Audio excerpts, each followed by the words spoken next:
I love it so much. All I have is the background of other people's desks behind me. Oh, I like it. It's nice. I've actually not used this background too much, so I'm kinda glad that I have, like, an excuse, right? Yeah. Before we get started, how have you been? Um, honestly, not great. Like I said, I figured out my boyfriend has been cheating on me, boyfriend of 2 years, like, met his family, his friends, his colleagues, met my mom, knows my friends, and it's like I won't bore you with the details, but it's some, like, Dateline shit. Like, it's not just, "Oh, I met a girl and I had to have her, we had a connection," and, like, no, like, there's a full on I've discovered 3 girls already. One of them's in the Philippines, one of them's local, one of them was a full on girlfriend, like, she and I went on the same dates, we got the same gifts. The things that she would want, like, to for him to, like, buy her, he would buy Mhm. for me, even though, like, they weren't things that I would actually want. Um, I I won't like I said, I won't bore you with the details, but my last few weeks have been spent playing investigator and piecing things together of how we've been gaslit, how we've been groomed to a degree, and Mhm. how and, like, he would send all of us the same text messages, like, all the same Instagram reels, the day-to-day stuff, like, "Oh, I went to the store and this lady looked at me funny," all that copy pasted across many women, and I uncovered a cohort of women from 2020 to 2023, there was 9 of them, that discovered out that there were 9 of them because when his brother died, he texted all of them pictures of him on his deathbed, told all of them, like, "Oh, I have to go take care of my brother," but really he was with another girl, and Mhm. then he posted a GoFundMe after he died. He had the same heartbreaking conversation with all 9 of them, like, "My brother died, da, da, da." All the girls comforted him. They all donated to the GoFundMe. Some of their families donated to the GoFundMe, and they found each other through there, through the comments. And in that cohort, there was 3 main girlfriends, and they were helping him with his LinkedIn, with his networking, job applications. One would help him plan itineraries for trips, some would babysit his dog, and he had a Madonna whore complex. So the women that were white would get treated like whores, they would get treated like shit, and black and brown women would be afforded more like protection, more gifts, like more whatever. Mm. So I just figured out that for 2 years, I have been wasting my fluffy eggs on this man who was supposed to be moving to LA shortly here with me. So my world has kind of imploded a bit. So that's my 2 weeks. You first of all, you're never boring me with the details, ever. Second of all, I'm so sorry that this happened to you. That shit's just not okay. I hate when people do, like, really fuck to people and they're just like, "Oh, this is okay. This" No, like, I've actually had a similar situation, but one that just lasted for a lot longer with, like, my high school sweetheart. And I stayed with him for a really long time because I was stupid and I thought we were, in love and whatever, and found out we were. I mean, we were young, but, like, it started with one girl and it would never be, like, just little cheating. It would be full-fledged on relationships. Yes. And love bombing. Like my man cooked me breakfast. He planned stuff. He would drive me places. I would get gifts, little gifts all the time. He was real cheap, which I thought was like just different about him. But it's Mhm. because he's spreading his finances across all these bitches. So we're Yeah. getting BOGO deals. Like our Christmas presents, it's a BOGO sale. I'm like, so he's not even buying us shit we like, nothing like that. But He's just my getting man whatever had he all can get. yeah, but my man was supportive. He knew therapy speak. So, like, if I would start to get upset, he would be like, "Baby, it's me and you against the problem. Like, you don't need to, get this way." Cause I'm a little more like hood. Like, I grew up in a place where, you know what I'm saying? You kind of go in, and I'm trying to change that. So he knew that too. Like, that I was trying to go to therapy and like be a better communicator and like not pop off right away if I saw a hair or if I whatever. Like, I've been Yeah. trying to do better. And he knew that, and, like, he wrote me a letter, like, because I was in Chicago, he wrote Mhm. me a letter and, it's a beautiful letter. I would have fallen for it on my own, but because I had girls from the cohort of the previous cohort tell me, "Hey, when you try to leave, he's gonna He's gonna cry, do all of these beg, things. he's do the whole show, he's gonna write a letter, he's gonna whatever." So I already had their letters to compare them to, by the time he got here. By the time I figured out there was a girlfriend and a side chick, some girl in the Philippines reaches out, says, "Is this your man?" I'm like, "Yes, I took that picture on our Valentine's Day trip last year." And she said, "Really? He was extra horny that day. He was messaging me all day, sexting. I'm his girlfriend too. I've been spending money trying to get visas, trying to come to the US because he says he can't come to visit me in the Philippines because the Oh my military God. won't give him clearance." I was like, "That's crazy." Retired from the military and lit earlier this year, or like earlier last year. So he could have gone to you by now. And the morning that I broke up with him, like that I texted him breaking up, that was the morning he broke up with her and was like, "Hey, I've been holding this terrible secret. I'm so sorry. I have to break up with you because, my girlfriend doesn't deserve this. I have a girlfriend." And then he's like, "But, I want you to know that you're a beautiful person. Your family's so proud of you. If you ever get anxious, ground, rest, take deep breath, like psycho, take deep breaths." And then he's like, "You'll never hear from me again. I'm blocking you after this." And the girl's like, "What?" Like going nuts.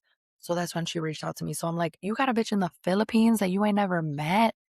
And now I have a cohort of women saying, "Hey, he did this to 9 of us. Here's the timeline." Like they gave me notes, sis. They gave me notes of like, here's the timelines. And I was like, "That's so funny. We met this day. He met Lily this day." By the time I met him, he already had a serious girlfriend.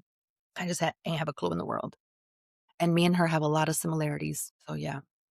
So I feel like Boo Boo's a But you fool. know what? I I promise you, I don't ever want you to feel like that. Like I made my decisions and stayed with someone who I knew was constantly cheating me in a relationship, and our like big ending was fucked up because he ended up like fucking one of my friends and they were in a relationship together and using me for no, when I we could compare notes. Did you see the video that I posted? Like, it's gotten a lot of hits, and the girls are like, "You should tell your story." I'm like, "I want to, but let me finish what I have with these women first because it's been weeks of us exchanging stories." And it's like, "No way. You asked for matching plaid pajamas. He didn't buy them for you. He bought them for me because he knows I hate plaid. I only like silk pajamas. So he just wants to see me in plaid pajamas that some other bitch picked out that he didn't want to buy them for." Like, sick shit. That is, well, whenever you get all the information and shit, send me a message. I'll push everything back and we can have you so you can be able to fully say what you need to say. Cause that shit's not okay. And people get so mad at me when I'm like, fuck men, fuck men, fuck men. They get so mad at me when I say it. They're like, you can't say that. That's so mean. There's great men out there. And I'm like, yeah, there is great men out there. And you know what those great men should be saying? Fuck men, fuck men, fuck men, fuck men. Because they don't like make me look bad. They make you look like Y'all look if bad. if I was a woman and women out here were doing dirty and stuff like that, I would be like, no, I hate women. Like, you know what I mean? I would be so quick to call out that behavior because I don't want that behavior to be associated with me. And men are not quick to call out that behavior. And that's the part that makes me mad, right? Like women have a distinction in our mind that what one woman does doesn't define us, but still needs to be addressed.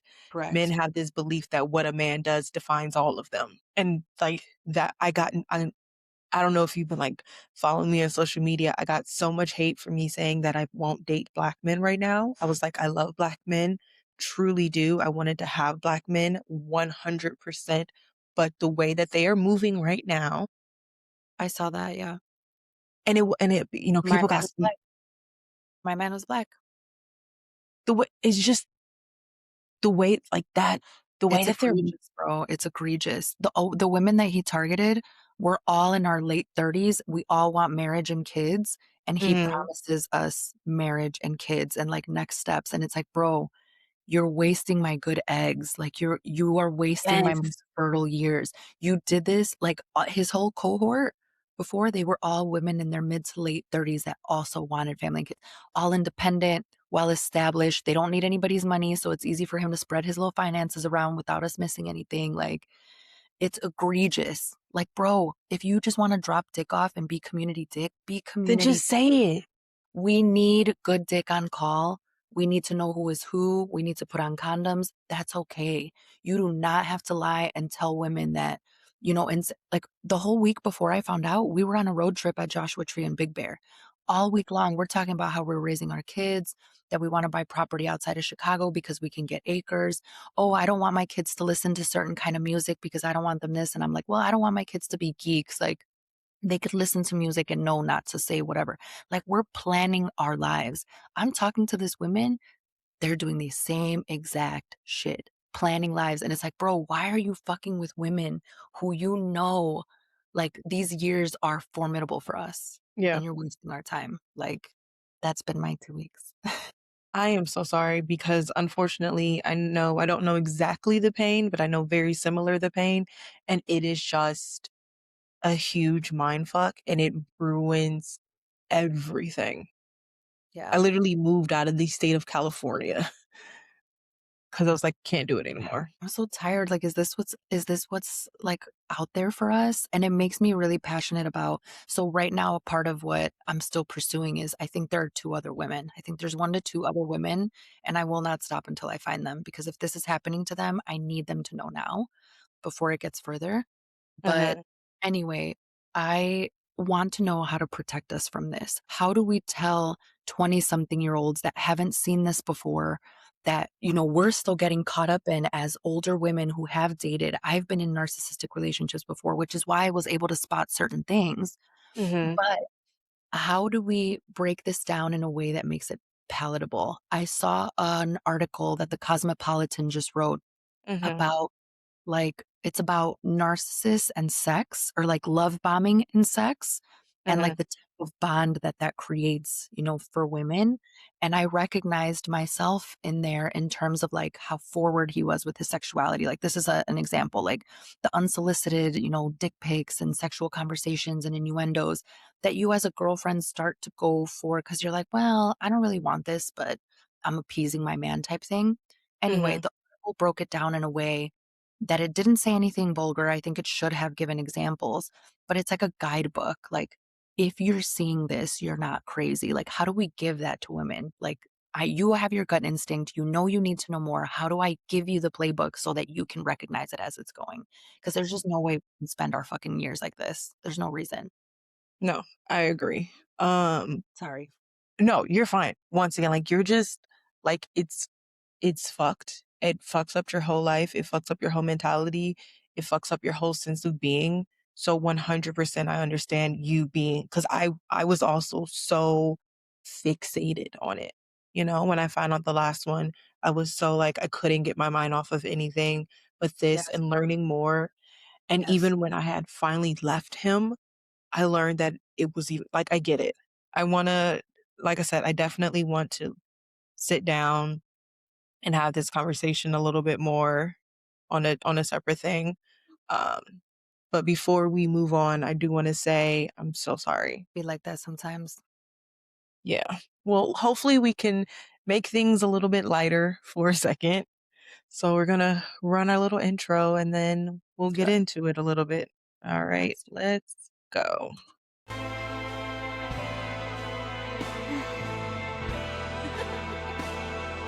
I'm dead.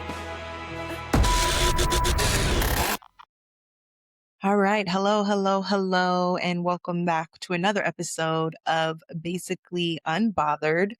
We have a new guest today. Would you like to introduce yourself? Yes, my name is Joanna. You guys may know me off of Instagram and TikTok, JoJoSays __. I'm an independent baddie, a Latina comedian and contemporary, and I love to talk all things culture, women empowerment, Hmm. and can't wait to chat with you today. Yeah. Um, what is it that you like do? I know you mentioned on, your Instagram stuff, but I know we talked a little bit before and you've done a lot of amazing, like when you say like an independent baddie, you've done some amazing things. Oh, thank you so much. Yes, I've worked in sports. I used to work for the Chicago White Sox for quite some time, and then I led all states national soccer sponsorships. So I've worked with like Major League Soccer, the U.S. Women's National Team when they were recent That's so Olympians, exciting. CONCACAF, places like that. But I've also worked in technology for quite some time. I used to work Mhm. for the seven biggest banks in the country, and brands like Zelle that you may know as well. So I'm big into marketing and love to explain complex ideas and place them into layman's terms so that everyone can understand. Most recently, I'm building a few businesses on my own. One of them is a boutique marketing firm. We hope to help revolutionary wealthy people who want to donate their time and money. Excuse me.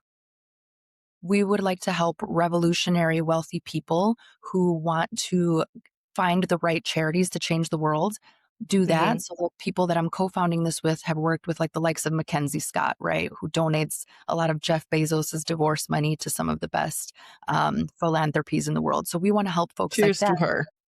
So we want to help folks like that that are like, hey, I have all this money. I know I want to change the world and do something good with this money, but I don't know where to place it.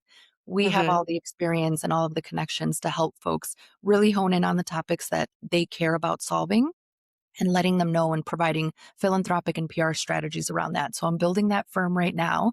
And I'm also building a political vertical for an AI company that does social listening and cultural physics. So they analyze all of headlines, social media, occurrences, they break it down into geo targets, and we're able to really understand how people receive their messaging and what they like. So, what that looks like in practice is if you wanted a celebrity like Sydney Sweeney, who did her little jeans campaign ad, you could go to Mhm. someone like Seeker, that's the company that I'm building their political vertical for. You could go to them and say, "Hey, how will the country receive this?" And it'll break it down into cultural volatility scores to tell you these people will receive it like this, these people will receive it like this, and now you can actively choose what influence you'd like to have. What So I'm building Yeah. that for politics because liberals, progressives, and Democrats desperately need help with messaging. And I feel like if Republicans Mhm. can use propaganda for harm, then liberal people can use marketing to help people choose in their own best interest. So my work is around that. I'm building those businesses now and also just having fun with JoJoSays, spreading any random thought to my fellow ladies who need encouragement, someone to relate to, or just want to say that one thing out loud and they feel too scared. I like to be the mouthpiece that's unafraid to just I say it. love that. I used to be the piece that said everything that came to my mind, and honestly, I have been a lot more scared in the last recent years of sharing my life. And it's, the people always say something about we all think that it's like the social media haters that really get to you, but it's like the people in your life Yes. who you really trust. And so I had someone in my life, a couple people in my life make comments like, well, you share everything on social media and you're just putting your whole life out there and not in like a positive way. And I'm like, I'm building a brand is what I'm doing. And to build a brand, you have to build a relationship with the people. That's really important. And also, I don't share much. I share very small pockets of my life, which I get to choose. You don't see me out here talking about every single last thing, but it made me so self-conscious that I stopped sharing it. And I also get afraid that if I share something, one person is going to be so offended by it, which is hard because it's still my story, you know? I So I totally hear definitely you. appreciate you I being able totally to hear share you on that. stories. No, Yeah. I hear you on that, especially at least for me, I'm over it. Like I really don't care anymore, not because I don't care. I shouldn't frame it like that. I have ADHD. The word is like vomit. I have to be I have to wait until 2 hours later to be like, should I have said that or Me not? too. But by that time, I will have found my people. If there's 20 people in the group and 5 leave because it's too much for them, there's always another 4 that are like, oh my God, this happened to me. And I was too afraid to say that it happened to me because I'm ashamed, I'm embarrassed, or it's too vulgar, or it's impolite. And it's in that we find our people. So it's not that the message isn't for everyone. You don't have Mhm. to stay and listen to my word vomit, but there are people that relate to me and that are like, thank goodness somebody said this. Those are the people that I do it for. And I encourage you to continue doing the same way that you would like to. I'm trying to get back to it. Sometimes things are a blessing and a curse. I've lost a lot of like my female people, my main female people in my life in the last year, which sucks. I literally cried about it yesterday. But at the same time, those were the same people that were hypercritical of this path that I'm going down. And now without them, I don't feel like I have to censor myself so much. It's just, it's ebbs and flows and you learn and there's something beautiful that Mel Robbins said and she said your social media is for you. Like your social media isn't for anyone else. Your social media is just simply for you. And I love that and I try to keep that philosophy kind of in my head. at all times, you know? Yes. The Like, success I've seen in social media has been all accidental. I started off just like you. During the pandemic, I'm an extrovert. I had no one to hang out with, and my therapist was like, make videos. Just make videos, say the words out loud so that you're not just keeping them in. And then I started my social media channel, same way, mhm, Vert Vomit, on things that mhm, now I look back at some of the videos and I'm like, that's embarrassing. Why did I share that? But that's also what created this small, little, tight knit, wonderful community of mhm. people that have gravitated towards me because I'm saying what they wish they could say. Yeah. So to me, it's like, yes, it's a blessing and a curse, but right now it's a blessing because it's liberation. And women of color already have to code switch 18 ways, do our hair 13 ways, dress a certain way, constantly worry about being a target for these, misogynistic men. And now I can't say what I want. Like, it's too much It's to bear that at the it's very least, I'm yeah. going to talk my shit. Sorry. No. I'm going to speak what I have to speak out loud. Not to evoke Kanye, but can I talk my shit again? Yes. Actually, Yes. low key, to evoke Kanye, this isn't in our pop culture roundup. We're going to get to that, but it just made Let's me think about his apology letter, Mhm. I read it. which I really appreciate it. I don't, especially coming from a black male, black men tend to apologize. They tend to make excuses for their actions or whatever.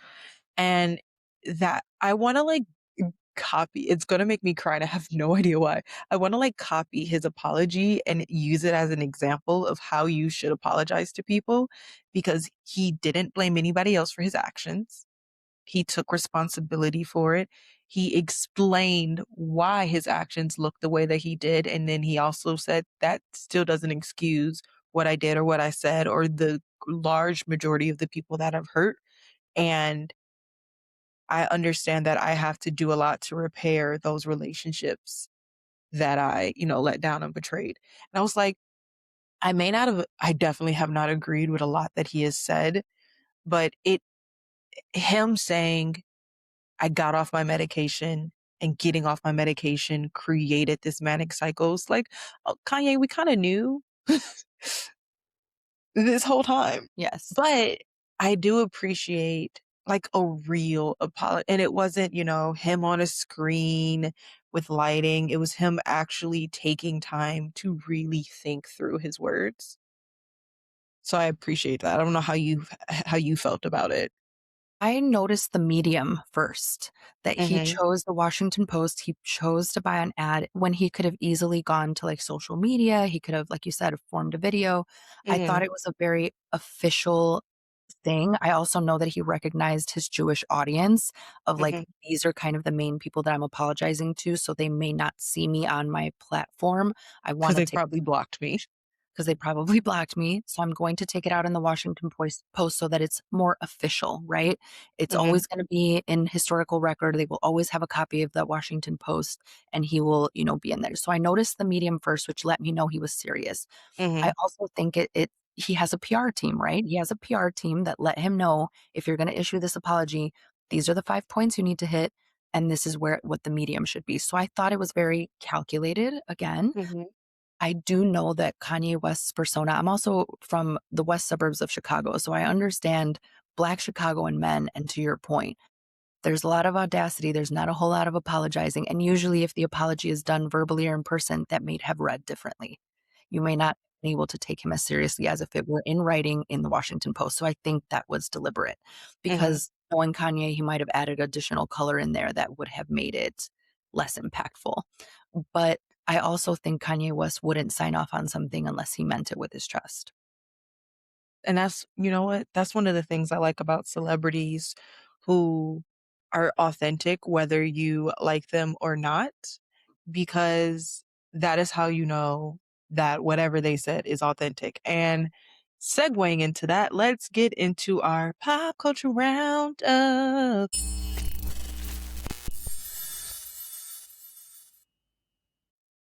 Quick pause, because if you love dark stories that don't flinch, Olympic War isn't a soft love story.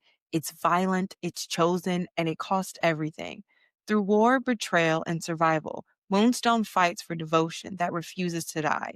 This is a Black, multicultural dystopian series about power, sacrifice, and what rises from the ashes. Olympic War and Phoenix War. Read them wherever books are sold. All right. Today, our first topic is Cardi B. And when we're talking about authenticity, a lot of these singers, a lot of these actresses, a lot of these influencers, they've all been coming out with their own brands, whether that be skin or hair or makeup. And some of it you can truly understand, and some of them have thrived. For instance, um, Rare Beauty, a brand that I love. I'm also very happy that she is in Ulta now and not just Sephora because Sephora's be doing no things. And I already have some no stores that I can't give up. So I couldn't add Sephora to my list. So I'm happy to have Rare Beauty in Ulta. I'm also a big REM brand. I mean, like fan, but there are certain brands that just have never made sense to me.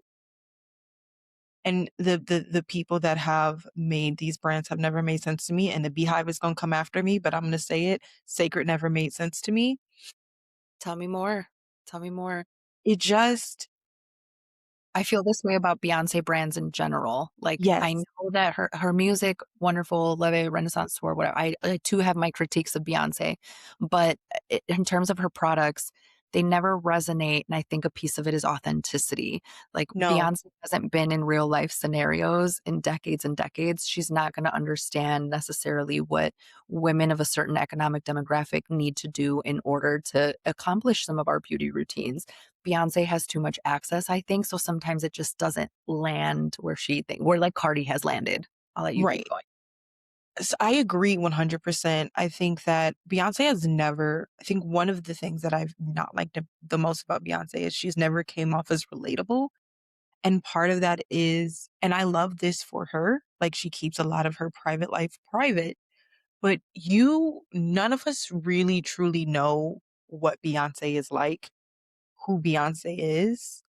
And that in this era that we are in social media and product, they have to blend. I have to trust you as a person to trust you as a brand. And I think Yes. that's why a lot of her things fail. And you're right, Beyonce has tried, to me, really hard to have the Black community rally around her, and they do, but some of the things still fall short for me. When she made the music video and it had included all different kind of natural styles for her hair, and she still stood in her glam and her blonde wig, and it was like, that would have been the perfect moment for you to, like, make yourself vulnerable. Yes. That would have been a perfect moment for you to be like, "Okay, I'm asking other women to break down their own barriers, so let me do the same." And that is why I haven't resonated with her a lot. And, kinda with the same thing with Sacred, she wanted a more high-end brand. You can tell that in her packaging, whereas, what's her name? Diana Ross's daughter. Tracy Ellis Ross with Pattern. Tracy Ellis Ross, so she has her brand, I and use some of her products. Yeah. I use her gel all the time. I love her gel. I use her, like, refreshing spray sometimes for my locks. Um, Her products I love. They feel very, like, even though Tracy Ellis Ross is high tier, right? They feel very resonated with her and her soul and her specific journey because she has, curly hair, and she shared, like, that's kind of how it, came out to be. And so I say all this to say Cardi B has just announced her new hairline that's going to be coming out, and it's called Grow Good. And I'm already obsessed with the marketing. Me too. I just saw the picture of her with the plastic bag tied on her head. And me as a Latina, I can't relate necessarily to the, putting it on for deep conditioning because I'm not a black woman, but I wear Mhm. plastic bags when I fry food when, you're doing something and you don't want like hair to like pollution to get into your hair. So you tie it in a plastic bag when you're at home. When I go to Mhm. bonfires, I put my head in a plastic bag and my friends are looking at me crazy, but I'm like, I just washed this. You do not understand. I can't Yeah, smell like like I'm not so I even when think that I that's see Cardi, as a non-Black woman, I'm like, "Oh my God," like, I do that and I'm embarrassed to come out like that, and Cardi did it in an official way, in a campaign, Yes. showing everybody, and that's exactly the type of authenticity that the world is craving for, which takes me back to the conversation you and I were having around our very own authenticity and being afraid to speak our minds. No, Mhm. people are looking for us. They're looking for our audacity, and they're looking to see themselves within us. Cardi played into that perfectly. She also has the results to show for it. We can see Cardi Agree. grow.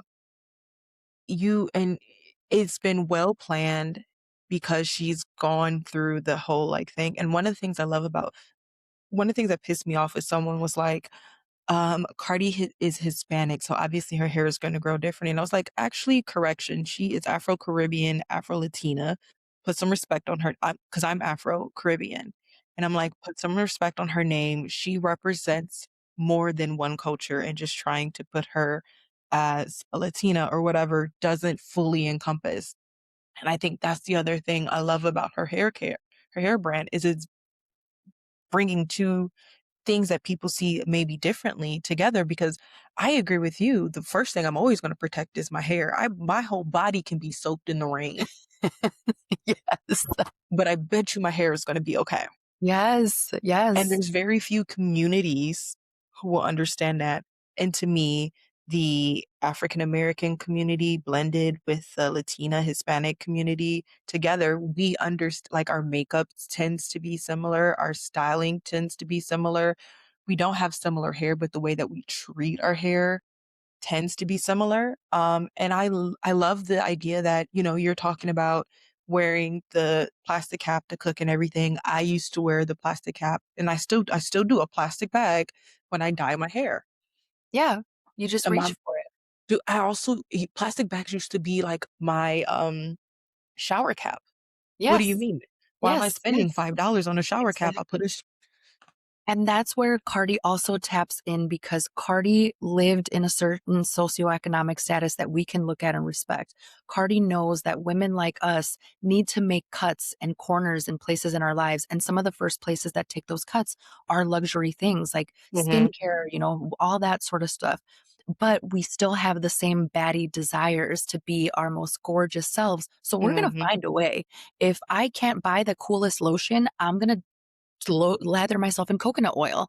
If I mhm, can't buy a shower cap or a bonnet, I'm gonna put a plastic bag on my head. And Cardi knows that. Beyoncé has no semblance of what that requires because she's always had a team. That's also why I don't think people trust the results initially because Beyoncé has had decades and decades of the best doctors, the best teams, the best experts to help her grow her hair. That's not to say yeah, she didn't have wisdom to share, but it also shows a little bit of tone deafness that this is a luxury item, considering that we would need that item all the time and that we have to spend money in all these other places. Cardi B mhm, seems to understand who her audience is, how we behave currently, and where we mhm, are aspirationally. I think marketing wise, Beyonce represents an aspirational Black celebrity versus Cardi B is who you could be if you could rap and dance tomorrow. Like you feel like I am Cardi already.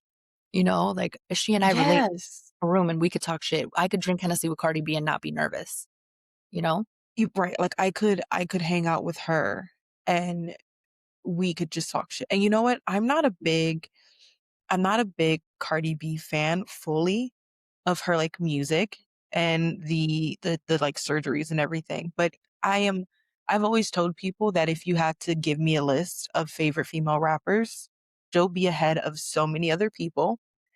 Nicki Minaj, way ahead of so many other people because one of the things that she has always presented is she is who she is. And I watched her come up from like Love and Hip Hop to Yes, me where too. like I've watched her on Love and Hip Hop Yes. be like, if you got beef with me, you got beef forever. I will was Love her. she annoying sometimes? Absolutely. But you know what? I think the aspirational part is also for me, I have a problem with wanting to be accepted. And sometimes I have annoying traits. I also am neurodivergent and people have spent most of my life commenting on them. And Cardi B makes you feel like, who cares? Yes. Yes, And she's one of my inspirations. Sorry. So for yes. my content media channel, the people that I like draw into is like Z-Way, Cardi B, Chelsea Handler of like fuck it. Like, do I want you around me anyway because you're going to critique me anyway? Don't I just want to attract the people that I can sit and talk shit with authentically? That's how I felt like when creating content. And Cardi B is one of the people I leaned into because Cardi doesn't give a shit and most people relate to her. White people, wealthy people, people who have never, been in the circumstances she's been in, they relate to her because she's so honest that at least 30% of her stuff is going to land with you. At least Yeah. 30% of the stuff that she says, you're going to be like, I've definitely thought that. Maybe I wasn't brave enough to say it out loud, but I've definitely thought that. Yeah. And that's I honestly, I'd rather play in. I love it, and I think that this brand will very much succeed, and I think the fact that, again, she is Afro-Latina and Afro-Caribbean, that she is gonna reach such a big, broad market because she hasn't defined herself as the premium black hair care, the premium you know what I mean? She's just like, "Oh, I'm here to help y'all get y'all hair together. Yes. We just gonna and we gonna grow good together." Like, I found something that works, so Imma tell y'all, what's really good. I combine Yeah. It's giving like an Instagram, you know what I mean? yes. So I And if think you that it will notice be. sorry, go Mm, ahead. no, I keep go right interrupting. ahead. 2 neurodivergents, we're just gonna keep interrupting.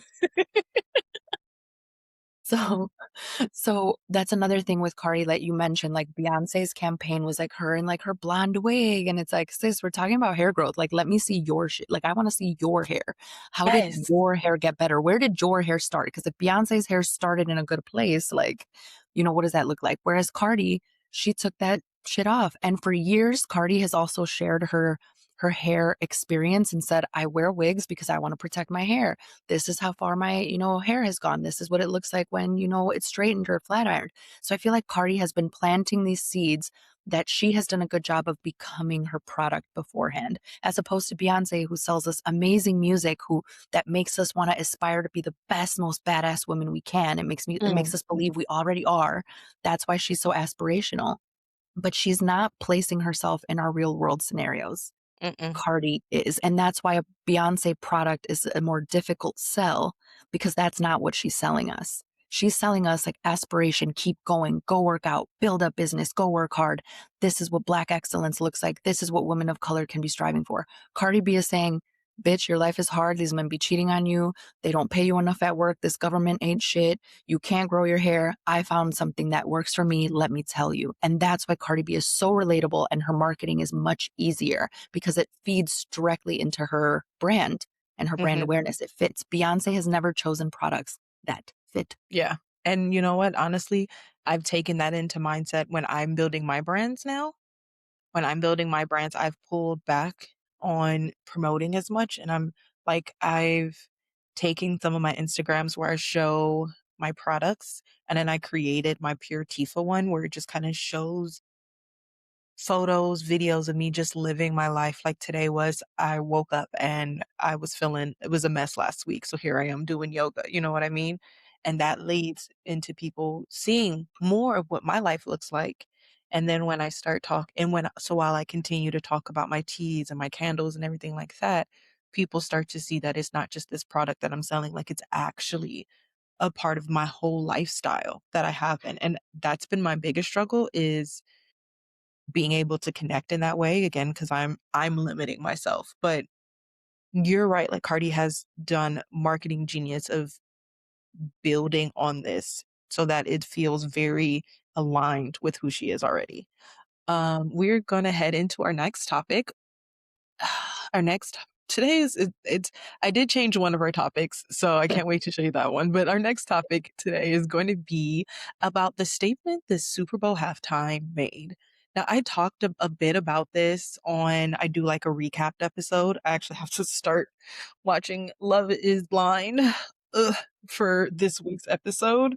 But I talked a little bit about the Super Bowl and what impact it made and how many people are, many people of all colors are talking about it and how they felt about it. So, did you watch the Super Bowl halftime show?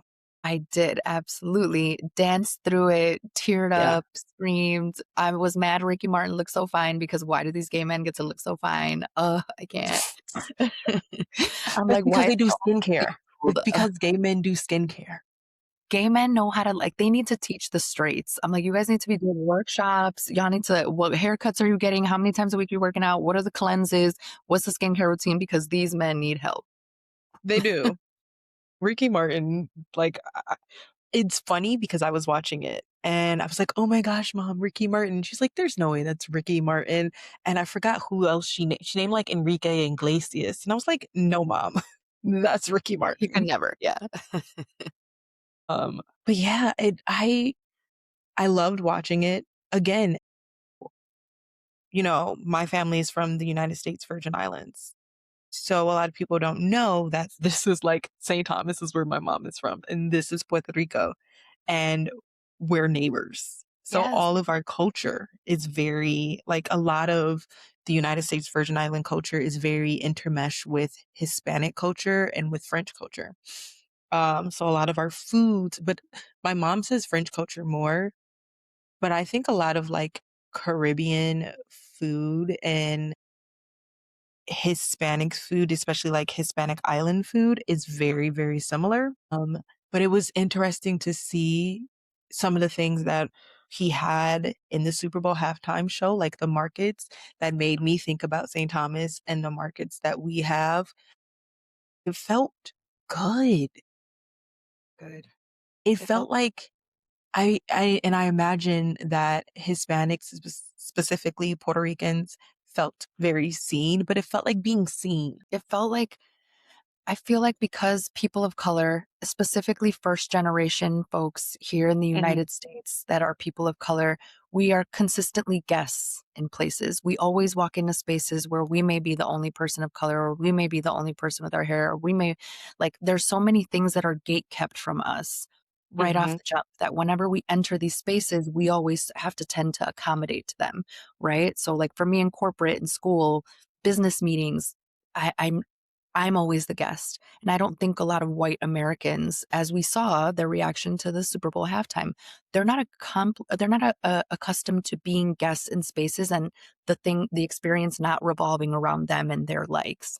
So not all white people, right? Because we definitely had plenty of white allies that were happy for us, but this was an mhm. experience for the representation of Puerto Rican people on a world stage to invite you to be a guest. So, like, Take it a was look, so take culture, a like, welcome gander. to our home. Yeah. Yes, like take a gander, look at these things. And if you notice, a lot of first generation people that are maybe Desi or from the Middle East or people who are from African countries, people from the Caribbean, Mexicans, first generation people saw the similarities of like, wait, we do that too. Or like our kids sleep on chairs at family parties. Or like, we have a guy that does, snow cones or raspados like on the side of the street. So it's like when you allow yourself to be a guest in a space that isn't tailored for you, you Mhm, create space to find similarities with other people.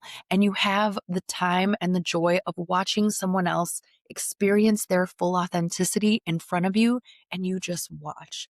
I found that to be so romantic and beautiful and like otherworldly. I appreciate the white allies who were able to sit in that and really love that for us.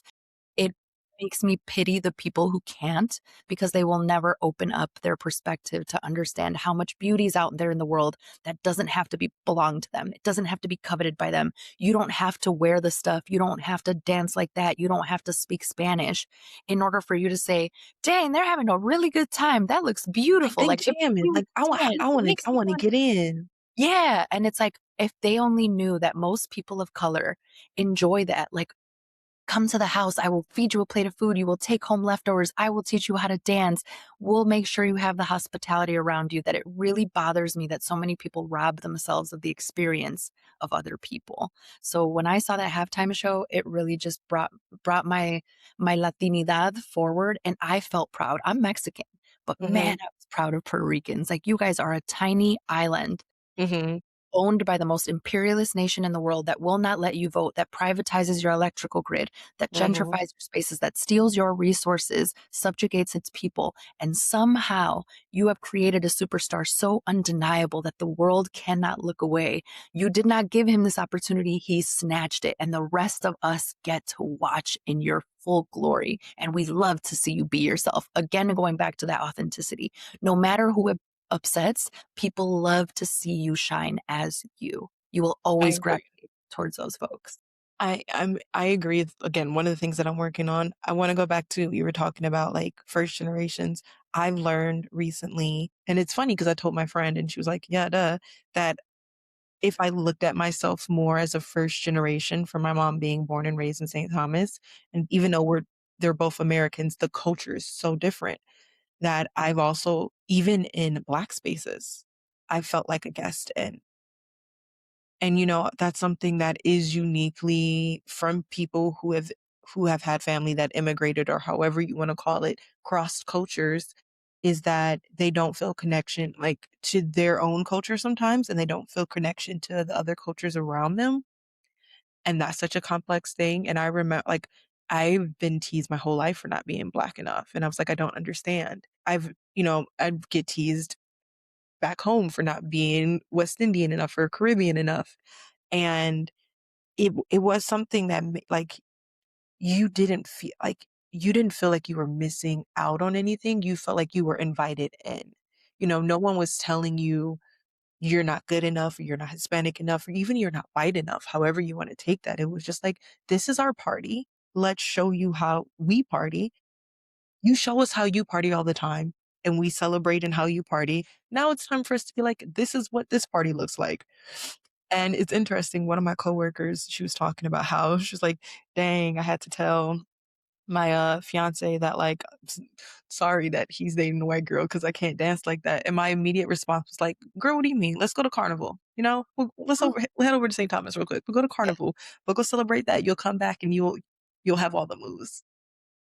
And yeah. and, like, even in that, like, it wasn't, it was a moment for someone else to be like, "Man, I've never got to experience that," and for someone else to say, "Well, let me show you. Let's have fun together." And I think that we as a community needed that, First of all, it was just pure fun. Was it making, were there little things here and there that were political? Sure, but the majority of it was just celebrating love and happiness and culture and fun. And even in the end, when, he had the football and said all of us are American, and he called out all of the American countries, not just in the United States, but like all over. That was something significant. I said this on the recap podcast, but my aunt, my aunt still lives in St. Thomas, was pissed because she didn't think she saw the USVI flag. Like, because when I say that St. Thomians and Puerto Ricans are so, so very close. St. Thomans and Puerto Ricans, St. Thomans and Santo Domingans. There are a lot of Puerto Ricans, there are a lot of Santo Domingans that are in St. Thomas, and probably, vice versa, is very intermeshed. And so, and like to the point that, what is it? Coquito is Mhm. Puerto Rican, I believe. Yes, it is. And Mhm. we like Coquito is huge in St. Thomas. Oh my God, you get your Puerto Rican friend to make you Coquito, you feel like I tried to teach myself and I failed, but I tried to teach myself to make Coquito. Every Christmas, Um, I put in an order with my local dude, Puerto Ricans in Chicago. Shout out Humboldt Park. dude, Christmas is the best. Oh, like you guys I love eggnog. Like the Americanized version of me loves eggnog, but I also want Coquito during holidays, Yes, and I I better only get drink both. cocoa. Yes. Because I grew That up in shit's Chicago, there's so many cultures there. So, like, I could just drive 20 minutes into Humboldt Park and someone is selling coquito from their apartment, and I'm gonna be like, let me get 2. I'll be back in absolutely, 2 weeks. yeah, because I'm a drink all of this. Yes, and she's gonna give it to me in a random plastic bottle that she saved that she doesn't need to use anymore. She's gonna pour all that coquito in there. I'm gonna be like, yoink, thank you. You know what? It's funny because I'm gonna like not to keep plugging my brand, but it just keeps reminding me of certain Do things it. that I do intentionally. These are how I sell my teas. And they just have like a name on it. I do want to get like a twist tie on it, but I wanted it to feel like you went to someone's house and someone was like, "Here's this thing I cooked up for you. Here you go." Instead of feeling like this big, high end brand, I wanted to feel like you got the love from, because that's I guess that's part of my culture. Going to markets in St. Thomas and getting tea bag. I literally just there's this thing called spirulina popcorn, and you don't get them in these nice little fancy bags. Oh, they're great though, by the way. They just sprinkle spirulina powder on popcorn. Addicted. I didn't know that, and it's like, what's a great way to ingest spirulina? Because it's good for you, you want it, so it's like, that's such a creative way to eat it. Oh my god, I'm gonna Yeah. try that. You get it in a little bag with a little label on it. There you go. Okay. Love I'll it. I would definitely say try it. Now that I'm talking about it, I actually just got some spirulina to put in my smoothies. And now I'm love that. like, dang, I low key can make spirulina popcorn. There you So go, good. I'm excited. That So, so conversation good. you just had around containers, I also think is like goes back to the Cardi B thing of like her use of the plastic bag and the sense of Mhm. authenticity. When you go to someone's house or someone's mom's house and they say, "Look, mija, I made this. Take this with you." It's always gonna be in a random plastic Tupperware that they don't need back or an aluminum foil wrapped in a plastic bag, and it's like the most Mhm. humble of packages have the most love, the most Mhm. knowledge, the most wisdom, and someone genuinely saying, "Hey, this worked for me. I love it so much. I need you to try it because I heard your story and I know that you would benefit from this." So in the humility is that love, right? Like, I will package this for you no matter what, no matter how, but you're gonna take this with you. And that's the type of, I guess, love and authenticity that we resonate with. So when it comes time to sell us products, it Mhm. sounds like that's great for the target demographic. So I love that you're using that. Yeah. I really thought about it and was like, originally I was trying to be so like holistic brand thinking. I'm like, that doesn't feel like me, doesn't feel like what I wanna say. All right, our final topic in our pop culture roundup, I switched, because me and you had talked about talking about a topic that's going around, and this felt like a great kind of way to land it in our pop culture, but also really talk about things that are going on in the world right now, and it is the comments. The Grammys happened a couple of weeks ago, but the comments still stand, and it was beautiful to see stars of all colors calling out what is happening in America right now. Um, you know, first of all, Bad Bunny giving his speech in Spanish was tea. A He choice. said, use those captions. Hmm. They're there for a reason. This is my Uh, moment. I'm yeah. going to speak to my people. Um, Trevor Noah calling out Nicki Minaj. Love Trevor Noah so much. He Dude. is one of I don't like comedians. I think comedians tend to be very vulgar and racist and sexist to get a joke, to get a laugh, and I don't think that poking fun at somebody's culture is funny. I think poking fun at your own culture is funny because you have the right to say what your experience is in your own life, but poking fun at other people is just not funny to me. On a grand scheme, like, if it's you and your friend just, like, popping his shit or whatever, like, that's a little bit different because you're just shooting shit, you really truly don't mean it, but when you do it on a grand, like, what's the word I'm looking for? Platform, you do it on a grand platform, you're actually influencing people to believe these things about other people. What I love about Trevor Noah is that that's not his comedy at all. His comedy has always been very woke or, very intentional. So him Educational, even. yes. I've learned much from listening to him. Him calling out Nicki Minaj was, God, everything. Also, side note, I could not stand her in general. I cannot stand her right now. Was heartbroken. I used to like Cardi a lot, just like from her, rap and her verses. I always knew she was a little problematic, but she's kind of like that ex-boyfriend that you love so much that's so toxic to you that it's like, but wait, this is my little piece of garbage. Like, I'm like Yeah, the this is my toss 'em in the little burning trash dumpster. panda. Like, this is my trash. Yeah. But I always loved and respected Nicki Minaj's like lyricism, her ability to like push past people that were saying no to her. And there were certainly different songs and verses of Nicki's that I'll turn on when I feel like down and I'm like, I need to be empowered. Mhm. To watch her take this turn felt like the betrayal of the worst kind, like, to watch her do this, especially in protection of men, and it made me Mm, feel like, at what point will women of color stop burning themselves at the stake to save men who did what they wanted to do and need to suffer the consequences of what they've done? So their that action. yes, so I'm a Latina studies major, so Mhm. critical race theory is big in my jam. So I was analyzing Nikki from this sense, and I'm like, how many women of color have not thrown themselves into the fire to save men that didn't deserve it and that wouldn't do the same for them? That was the first thing I saw. I'm like, and now she's pandering to the most powerful, unethical, not qualified leader as a strong Black woman who told us over and over to go to school, to get jobs, to be a badass, and to be unapologetic. It just felt like a stab in my heart. And I was like, I always like Cardi better, so I was like, Cardi always stood 10 toes down. So as soon as they got into that fight, I was like, I'm team Cardi. Cardi's down. Yeah. When even when, Nicki Minaj has always had trouble when she doesn't have the spotlight. Um, that's very apparent, and she gets more and more problematic the longer she goes without the spotlight.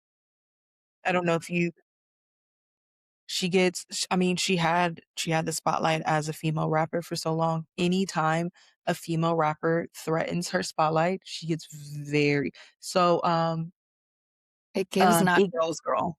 Like it yeah. gives not girls girl at all.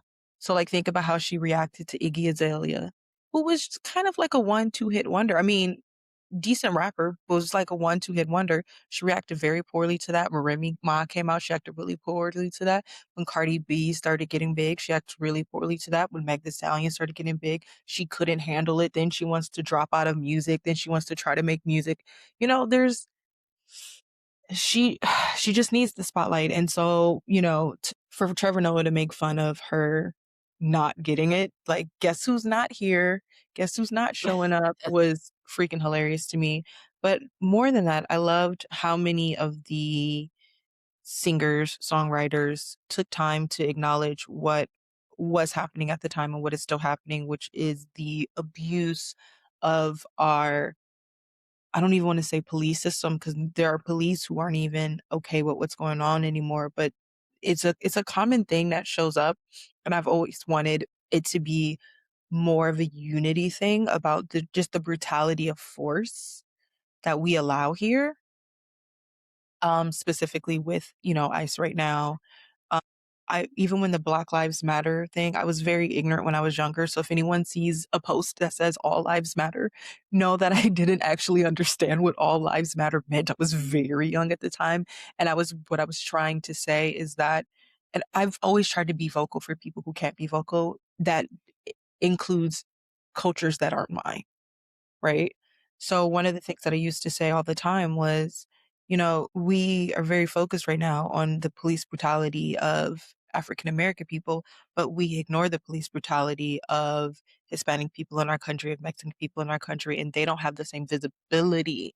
Like it's the bigger issue is not just the discrimination against Black people. The bigger issue is the discrimination against anybody who is different. And so seeing that kind of come up and be noticed now, and is it sad that it takes for people of color to be affected, for people to really pay attention? Absolutely. But I loved that, people say art isn't political, and that's stupid. Art is very political. And I loved the platform that people are coming out and saying, this is just not okay. Yes, I definitely agree that people I think this is a great example of injustice anywhere is an injustice everywhere. Anything that they Hmm. can't do to Black bodies, they do plan on doing to all other dissidents. This is just And their vice versa. anything that, the Israeli government does to Palestinians, whether it's using surveillance, whether it's using tactics, military tactics, drones, that is practice. That is brought by the IDF to the United States to train law enforcement. Take a look at Stop Cop City in Atlanta. That Hmm. that uses to train their forces because now they have things that have worked. Hey, this has worked in our subjugation of Palestinian people. How do we give it to you so that you can subjugate people when it comes time? This is one of the things Yes. that really gets to me about the current ICE struggle that we're experiencing it. That Black people have called this out for decades and decades that this is how police treats them when nobody is looking.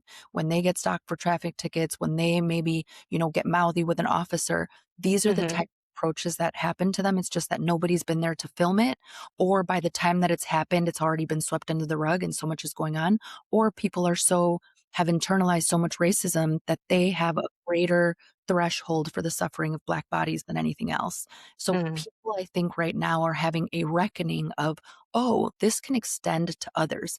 Yes, you guys have been watching Black people get brutalized for decades.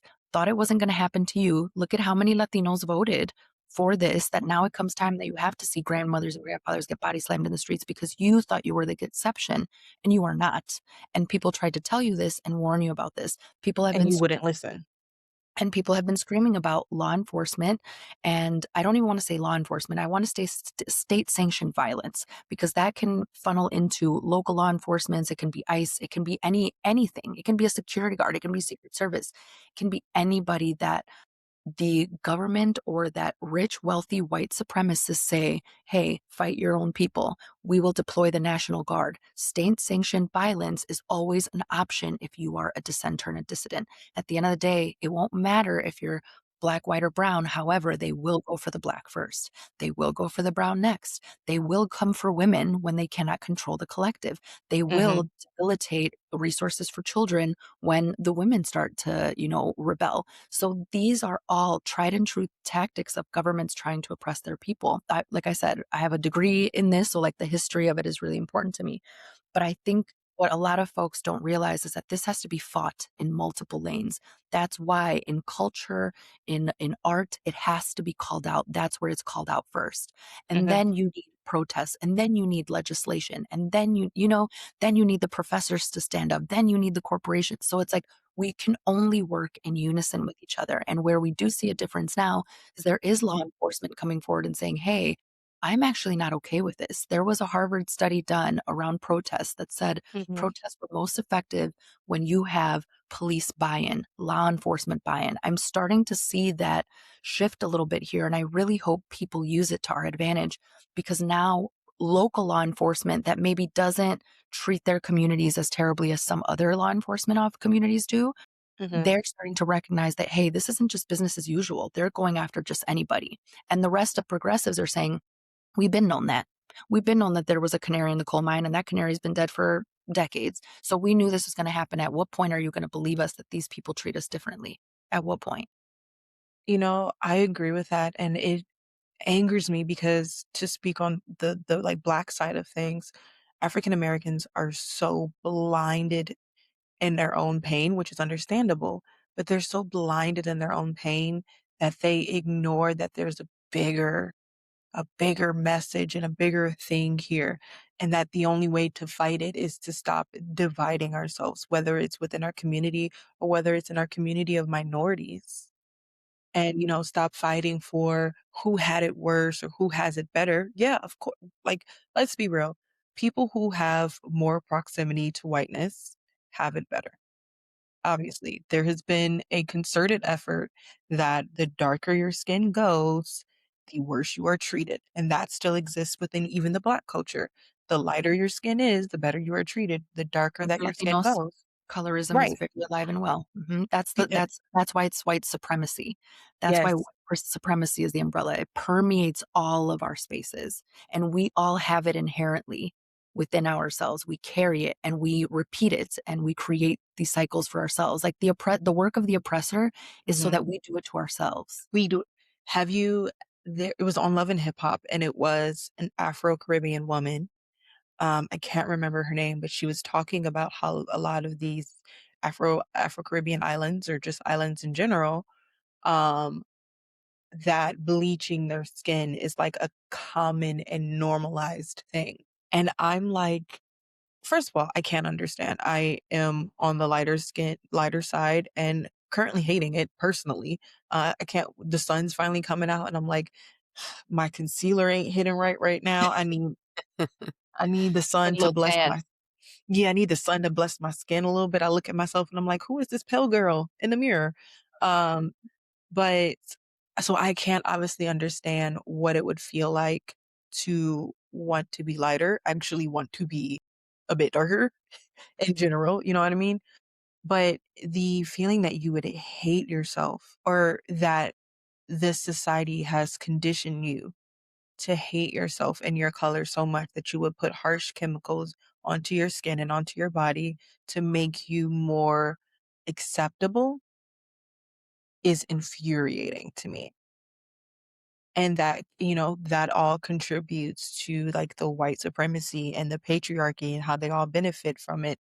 And I try to stay away from, and we've talked about this, I try to stay away from commenting on things politically a lot because of my affiliations currently, and also because I like to think that people find this to be a safe space to hear truth, but also feel, like they're not weighed down by it and that they learn something from it. Because news right now feels so heavy. And I want to provide like a safe space for that. But I've never been for war, which is contradictory to my current affiliation, but I've never been for war. I've never been for violence. I do not stand for that at all.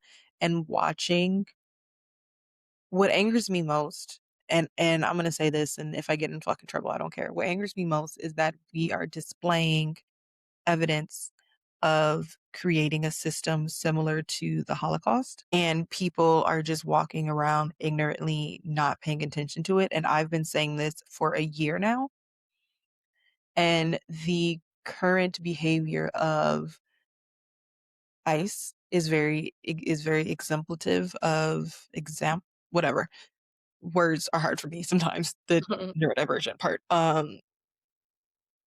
of what's going on and how that is starting to be, because what they're trying to do is they're trying to make us more and more custom to systematic violence. Because the more tolerant and custom we are to it, the more they can get away with. And so for some people, they're like, I can't believe that this is happening. And in my brain, I'm like, this is just the beginning, unfortunately. And if we don't stop it soon, it's going to spiral into something worse. And we're talking about these camps where they're holding quote unquote immigrants. And I say that because there are a lot of people that they are arresting aren't immigrants, are just concentration camps. Yes. And then people go and they say, well, America never would. And I was like, ooh, you should We kind of have. look at World War II. I'm Franklin gonna D. need you to Roosevelt. Mm-hmm. I would need you to look at World War II, and I would need you to look at how they treat Japanese people or Asian people in general after they got bombed, which is another reason They why Asian lost. people.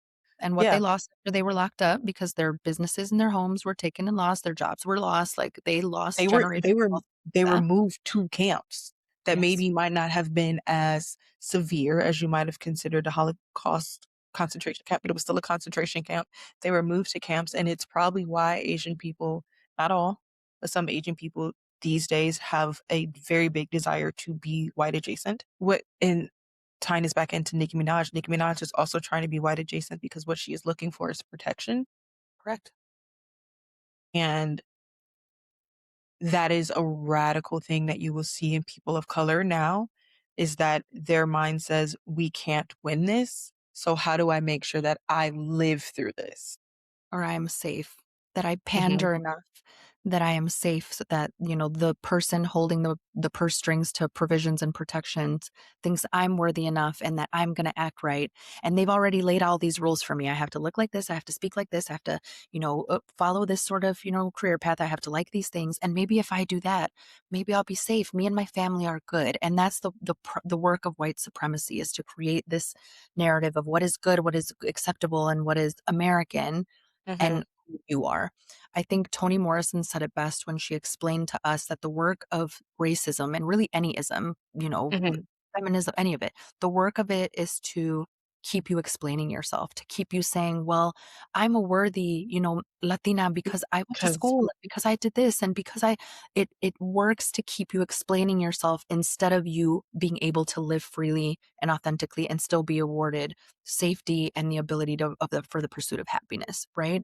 But in reality, that that's just meant to tie you up, and which is also why authenticity is so important to me, because I know that me explaining that I'm still a good person even though I curse and I say these vulgar things, or I comment on these topics that not everyone does, it's not my job to convince you anymore. And I think that is radicalism, and I think it's something women of color specifically need to adopt first, because we're at the brunt of our government, of our mhm, men, of our societies, of our education systems, of our childcare systems, of our healthcare systems, that the most we have is our authenticity and our fearlessness in our mhm. protection of each other. I agree. And into protection of each other, we're gonna get into our pettier facts of the week. And look, Cardi B's back.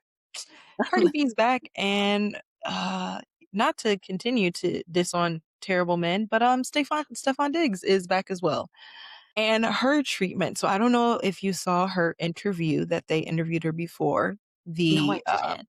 Super Bowl. It's hilarious. So to give everybody a little background, Cardi B left bum ass Offset as she should, and she thought that she had found right.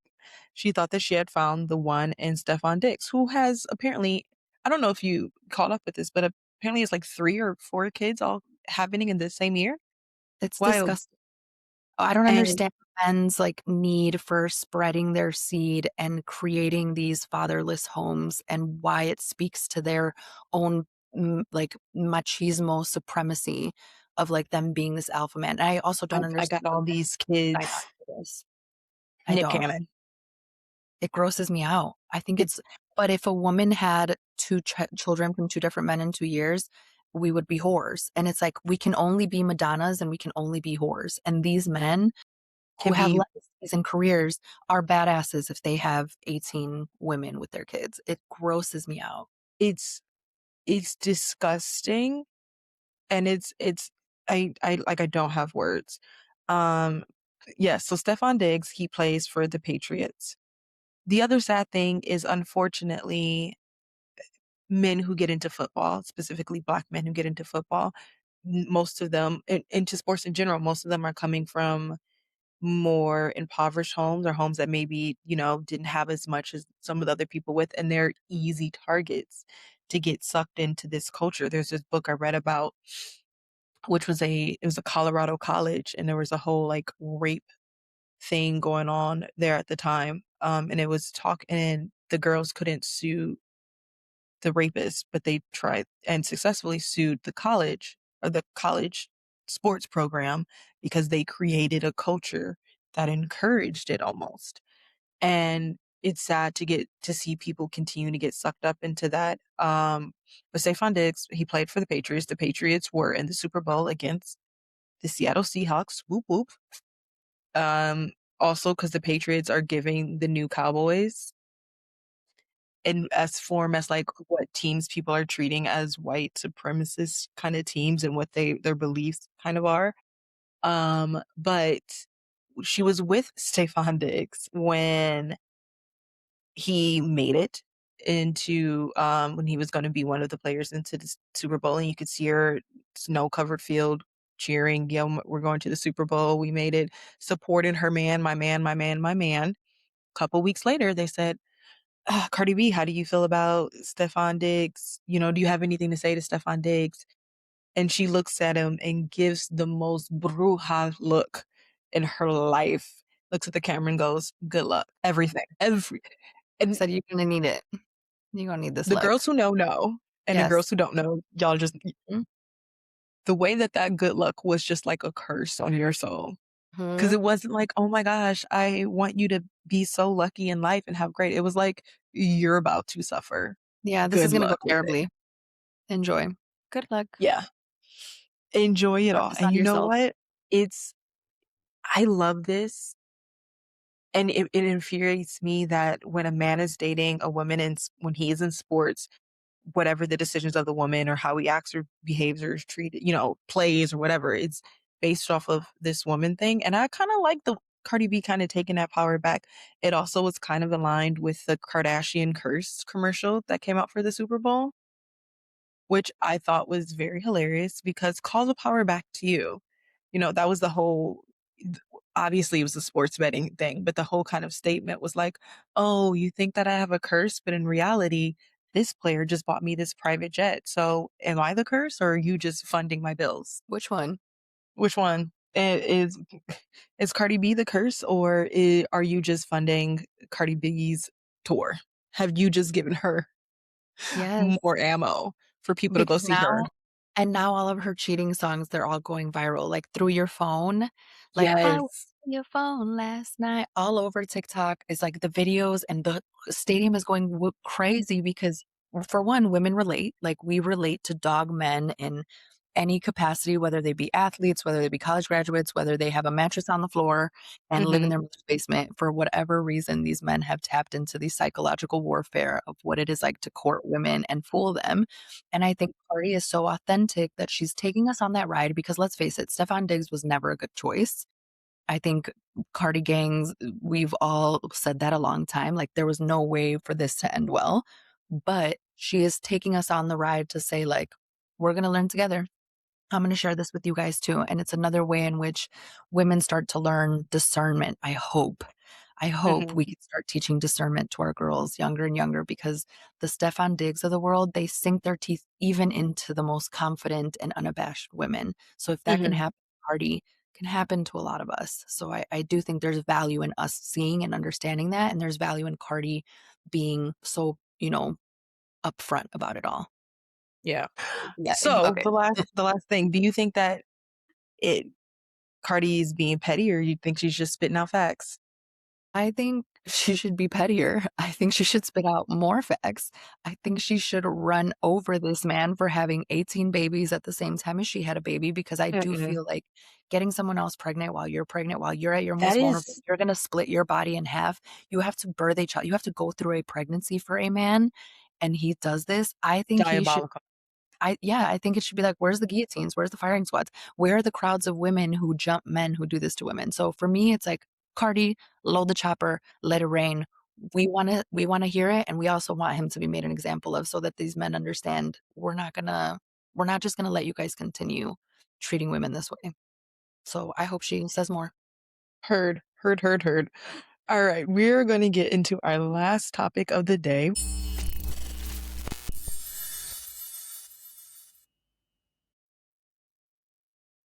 If rest is something you're learning, not mastering, Pure Tifa Cafe was made for you. Books by indie authors, hand blended teas, candles, and rituals you can take home with you. It's a bookstore, a holistic self care space built for soft moments and real life. Visit puretifa.com to shop now and use code UNBOTHERED at checkout to receive 10% off. Pure Tifa Cafe. Take the cafe home. All right, Unbothered fam, let's talk taxes for a second because I am very particular about one thing. I like to get my taxes done early and out of the way so I can be stress free for the rest of the year. No last minute panic, no scrambling, no vibes being ruined. That's why I want to put my unbothered fans onto SSB Legacy Tax Services, LLC. Samantha is a small business tax professional whose whole focus is getting you the maximum refund while making the process clear and easy. She also offers cash advances up to $7,500, $75 referral bonuses, and actually takes the time to educate you so you know what's happening with your money. And because we are all unbothered together, I'm going to give you an in. If you text unbothered to 586 345 1055, you will receive $50 off your tax prep fees. Early, easy, stress free, just how we like it.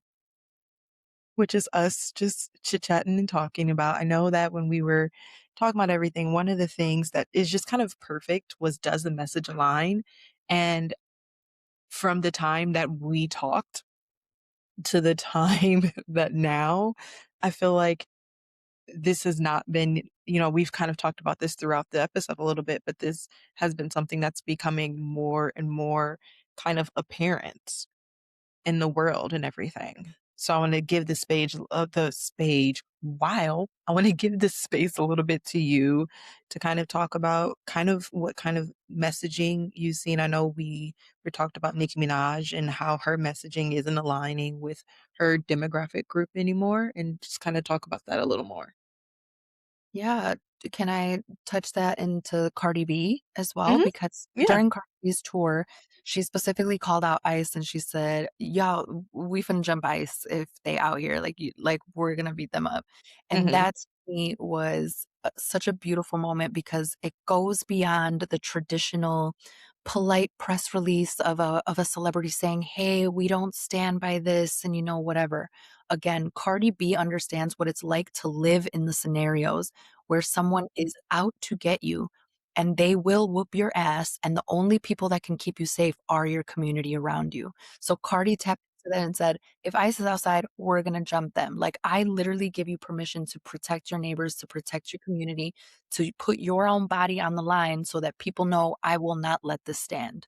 Hmm. That was one of the things that I loved about Cardi. That's one of the things I adore about Cardi. Even whenever her and Nicki Minaj got into that fight, and Nicki Minaj was like, "That's so uncouth. Like, we're in the upper echelon now, blah, blah." I'm more of the Cardi, like, a bitch could get slapped anywhere. I think if more people got slapped, like Donald Trump or like Kristi Noem or like Caroline Levitt, at some point in their lives, maybe not at work, but if they were called out and disciplined to a certain degree by someone they had done wrong to, maybe they wouldn't move through life so flagrantly and audaciously and make false claims all over. Cardi understands that you have to be willing to be the person to put a stop to it. Otherwise, someone else is going to take it to hell. So it may as well be you first. So for Hmm. me, I appreciate Cardi saying that. I appreciate her empowering her fans, and I appreciate her letting her fans now know, like, you can take care of each other. If you're documented, if have any legal experience, step in for your brethren, step in for the stranger, and make sure that nothing happens to each other, because we protect each other. Law enforcement isn't going to protect you. This government isn't going to protect you. We protect each other. So be bold, be audacious. And she brings it forward with comedy and Hmm. with a rigor that people can buy into. So 10 out of 10 for that comment from me for Cardi. She's a real It one. her, she's been very in alignment with everything, whether women were talking off the side of their neck to her, she flew down and was like, "Oh, you wanted a fight, so Mhm, let's fight." mhm. Yeah, I resonate that with that so much. Younger me was very much like Cardi B, 100%. And older me doesn't let that side of me come out, but it still does sometimes. I mean, I'm very on, I like stand on business. I can get my ass kicked. I don't care. mhm, If mhm. you said you were gonna do something, let's do it. In You and I correlation are with one what and the same. yeah, like, Yeah, I don't play games, and my friends kind of know that about me. I'm known as the quiet. I'm not quiet, I'm very talkative, but if I'm in mixed company, if I'm in company I don't really know, I tend to be way more reserved because 'cause I'm an ambivert, so I can be either or. Um, but I'm known to, like, flourish once I come out, but I'm also known that I don't play. I specifically don't play about my people. I've called out many people. There's a story. Um, one of my friends' friend was having a birthday party that she was not invited to because the other friends didn't invite her. And luckily at the time, that friend was like, we were all in the same area, just me and a couple of friends. And she passed out and went to sleep when I saw it. And I look at the other friend and I was like, "Oh, the party's like 10 minutes away. Let's go crash it real quick." And she's like, "What? No." And I'm like, "No, no, no. You don't get to, like, not mhm, invite one of your best friends to a party. Let's go like, even even the knowledge that we didn't even know that the party was happening. No, no. That's not we that doesn't slide here." So you're I've one of I've the very yeah. much have, like, appreciated her keeping it 100. So in comparison, Nicki Minaj, where do you see where she doesn't align with her message or align with her people? I think where Nicki Minaj does not align with her message or her people is specifically how she's pandering to the most oppressive regime the United States has ever seen. Mhm.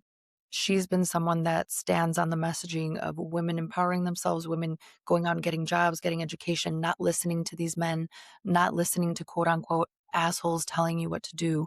But here she is bending the knee, kissing the ring, and using the brand that she's worked so hard to build to say the complete opposite in hopes of saving men who have done great harm to the women she has said she would protect or that said she would empower. That's I where would I argue yeah. that that was who Nicki Minaj was all the time, and I think that she never aligned with her message that she was sending out to people, and I think that they what she did and what she said was always two different things, right? Um, so I've said this before. When Nicki Minaj first came out, Nicki Minaj was very more tomboyish in the way that she dressed and the way that she acted. She hung out with like the Brat and some of the more I'm trying to there's not a politically correct word to say this, but you get what I'm saying. Mhm. Um and then she got picked up by Lil Wayne and everything about her changed. And one of the things that I've hated the most about Nicki Minaj is that no matter what she said, you can tell through her music videos, that she was always pandering to the male gaze. She would say these things about women empowerment and everything like that, but all of her actions were towards the male gaze and towards whatever was going on in society and everything like that. And, I keep mentioning Anaconda. Anaconda was the song I knew I was done with Nicki Minaj because it was a song meant to celebrate thick women, women that got curves, playing off of another, sampling another song, but she used it to tear down women in the same note. She used it to, again, have the male gaze fixate on her, and she created where we are now in female rap. Whereas if you don't have thin waist and big boobs and a big butt and heavy curves, you will not make it most of the time in the rap game. Shout out to Doechii for, breaking that kind of thing. And, shout out to these other rappers that are trying to get into that. But I think that that has always been a problem with Nicki. And I think that now she's just not as good as hiding it. Um, saying that though, sorry, I want to let you be able to say that and then I'll ask my question. What do you think about that? I genuinely think that Nikki is representative of what is so dangerous about women who pretend to be allies to some degree, because you had the wherewithal to notice these things, whereas, like, I was more of a passive fan, that I wasn't picking up on all Mhm, these things all of the time, and I think a lot of women relate to me in that way who weren't maybe watching as closely, that now have our hearts broken of, like, mhm, "What have I been looking at this entire time?" I think Nikki is representative of how closely we need to guard our influences and who we're looking up to and mhm, who we're allowing to empower us and our communities. I also think it is a great lesson in understanding just how quickly someone will change it up on you for the sake of their own, progress. And come hell or high water, it doesn't matter the battlefield that they leave behind them or the people that they sacrifice in their wake, which is why I appreciate even more now someone like Cardi's authenticity, or just anyone's authenticity, anyone mhm, willing to stand 10 toes down in what they think. So even like, Bad Bunny was like, yeah, I'm going to give the speech in Spanish. Yeah, I'm going to, put all of Puerto Rico on the map for the Super Bowl halftime show. That I think my allegiance in terms of like money, products, the people I stream and listen to is going to fall more in that category, because as I see the political landscape crumbling around me, I recognize that there's only certain actions I can take. One of the actions I can take is supporting artists who stand 10 toes down and believe in their mhm, people. And mhm. Nikki is never that. And I can't listen to any of her verses the same like I used to anymore. And it makes me sad to think that a woman that had accomplished so much would throw herself off of grace to this degree. But it's also like, hey, this seems to fit. This seems to always have been where you were going to end up and land. May as well be now so that we can see you for who you are. I agree. You were talking about in the beginning of this is how do we warn like younger generations about this? And I think keeping more awareness of, again, does it align? Is what they're doing and what they're saying actually in the same thing? Are there so because right now we live in a world where the celebrities and influencers and creators are the things that do influence our everyday lives. Are there any celebrities or influencers or just people in general that you have felt like have aligned with you, or you see that their message aligns with who they are? Honestly, not to land on Cardi B, but I think Cardi B does it well. I think Chelsea Handler does it well, and I draw on a white celebrity because Chelsea Handler is aware that she can't always say the right thing, that she might have some problematic thoughts, but she's okay with Mhm. saying like, "Hey, I don't know. I'm gonna bring this to you, and I'm gonna invite experts to teach me more." So I appreciate that vulnerability, that addressing of her own privilege, but still saying like, "Hey, I'm still human. Like, you may still hurt my feelings if you fuck around and tell me that, I'm a racist. Like, I'm coming with like my heart in my hand to learn more and educate others." So I really like her for that. I like folks like Z-Way who use their own Mhm. wherewithal to kind of like trip people up into allowing them to answer that for themselves. I love Trevor Noah because I feel like he brings in that comedy twist, still educational. He has ethnographic evidence because he grew up in, apartheid South Africa, but he also has a very genteel way of bringing you towards him, right? Of saying, "Hey, this is wrong. I probably think certain things about you, but I also want to invite you to this table because I know that if I invite you here, I have a better chance at persuading you and hopefully allowing you into other spaces so that you start to recognize other people as more of yourself." So I really like those guys and how they do that. But for me, I love an unabashed girl. So I think Cardi's going to take my for this. Like, she doesn't have to be, a college graduate or the most eloquent woman in the world or any of it. She stands 10 toes down. She's Mhm. unafraid. She shows people what it's like to stand in strength in something that you believe in and know that you are not wrong. You cannot be gaslit out of this knowledge. So I like her for that. I think that's why I'm starting to gravitate to not so big celebrities, authors, things like that. Just because I always tell people I want to be well known. I do not want to be famous. I have zero desire to be famous. I want to be able to go to a grocery store and maybe someone's like, huh, I might have seen her somewhere, but I can still go grocery shopping. I don't want the responsibility of having to placate to other people to keep my status. And I think that is one of the hard things when you reach that certain level and that certain celebrity does really get to you.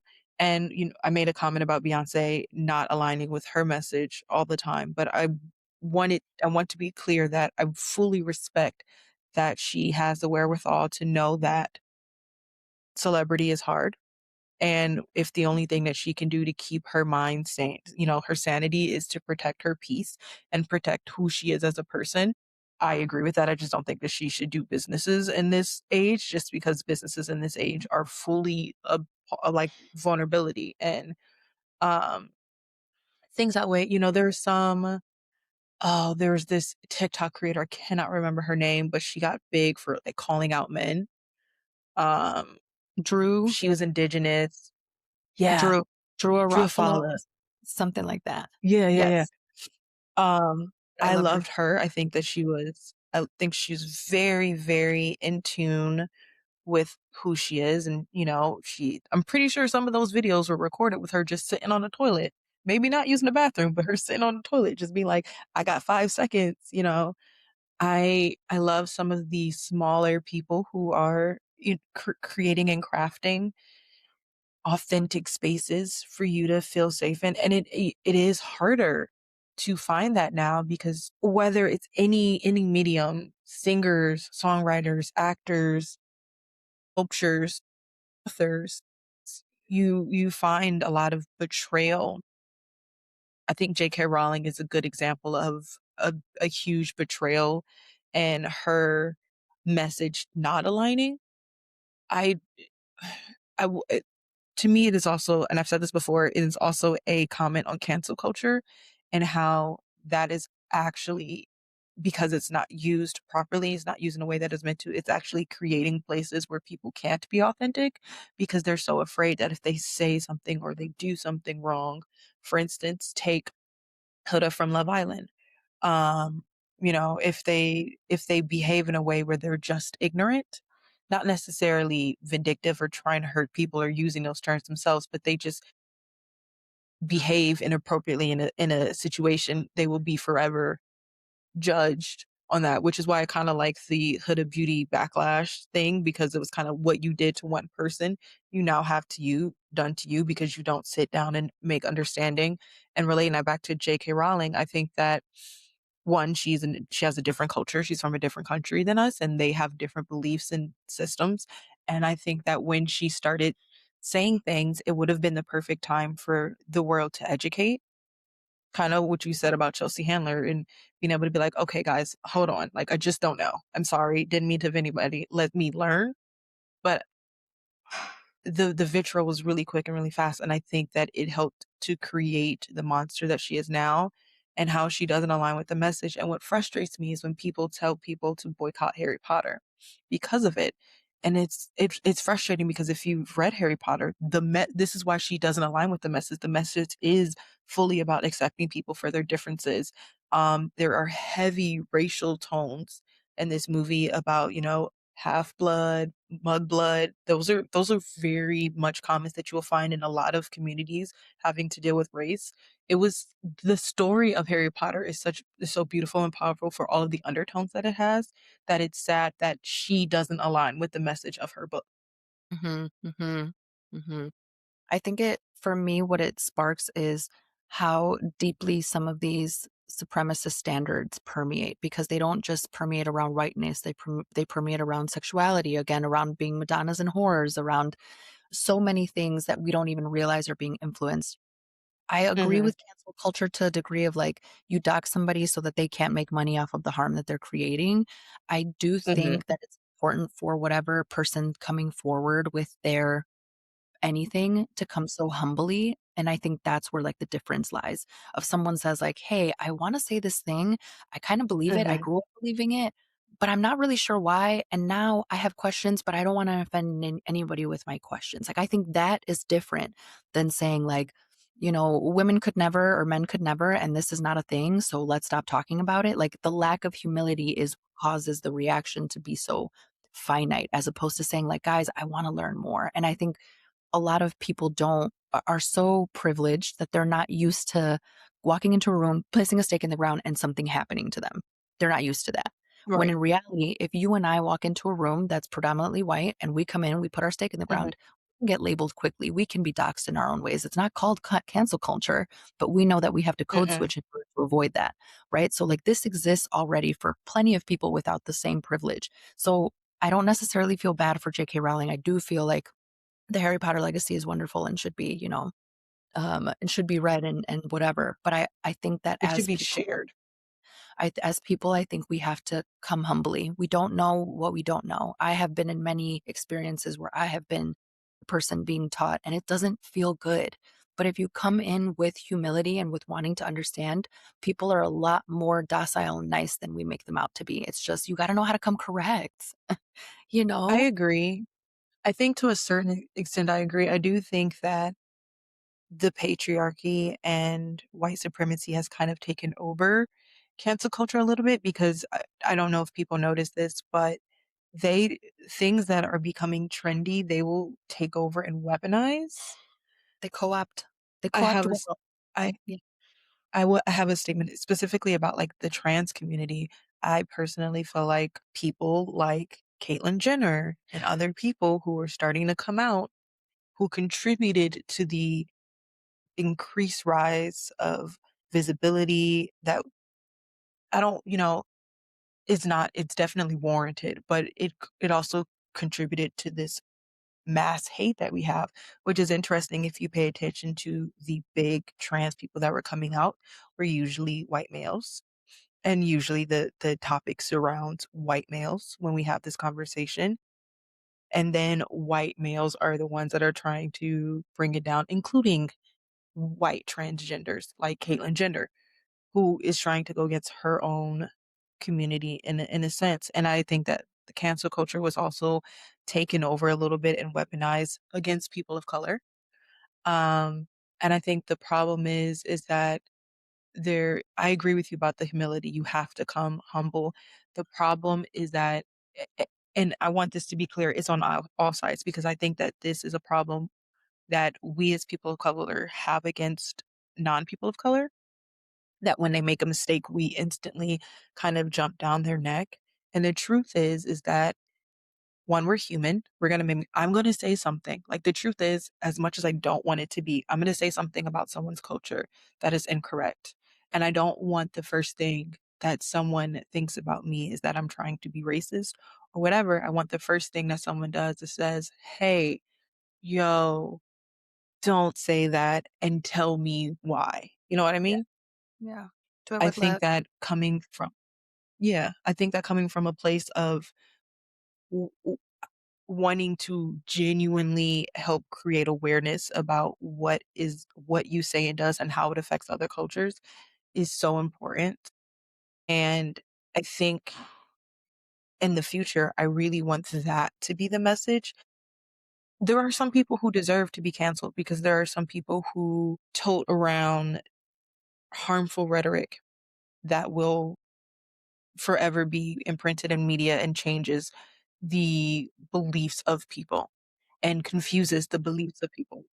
And I think that's the bigger thing is when they're not that they are a person who makes a profit, but when they are a person who profits off of their hate, that is when it becomes like a serious issue. I don't, back when we were in COVID and the Karens were losing their jobs because they were being racist.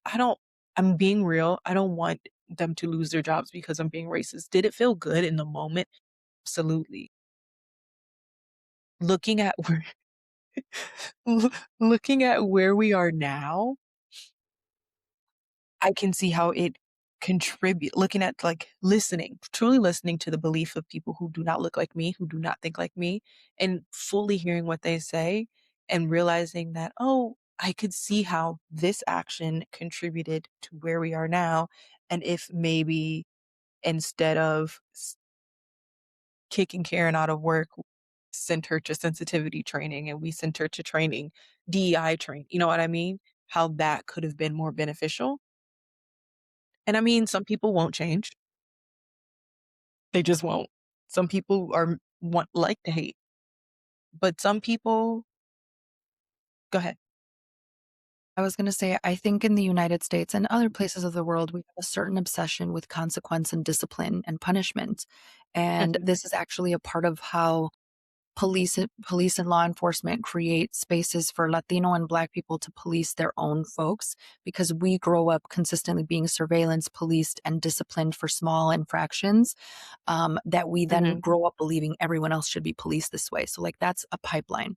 Now, move that into mhm, culture. In the United States, we believe that in consequence and justice, like we're obsessed with it. Second Amendment, we need guns, and if someone crosses on my property, like we're just a very severe culture in terms of consequence. That it bleeds into these agree. scenarios when soft skills could be used. To your point, people need more education, more coddling. Yes, humility and coming, with that forthrightness is important, but Mhm, because it's also labor, right? Then folks like you and I have to teach. We have to put ourselves in these spaces. And let's face it, the people doing that work are often people of color and often women. And we have to take on that narrative that Toni Morrison said of explaining. Now I have to explain to you why people of color and why the things that you're saying are problematic. And I have to teach you how to move forward through my own labor and expense that you likely aren't paying mhm, for, that you likely didn't seek out, and that you likely don't even want to learn. So I think the hard part about that is like we need to be able to enmesh these soft skills whenever we deal with these folks. and we see that with, like, Drew and other, creators and people who spent time trying to check, is that they end up burning themselves out of trying to be the one person that holds this burden. I completely agree. I think that a lot of what you have said are things that I've been trying to say or things some things that I haven't been trying to say. And although I'm just a little podcast right now, I hope that it gets to reach however many people need to hear this and whoever needs to hear this because I think that everything you said today was so important. Okay. Well, thank you so much, and we will talk to you guys next time. Pure Tifa Podcast.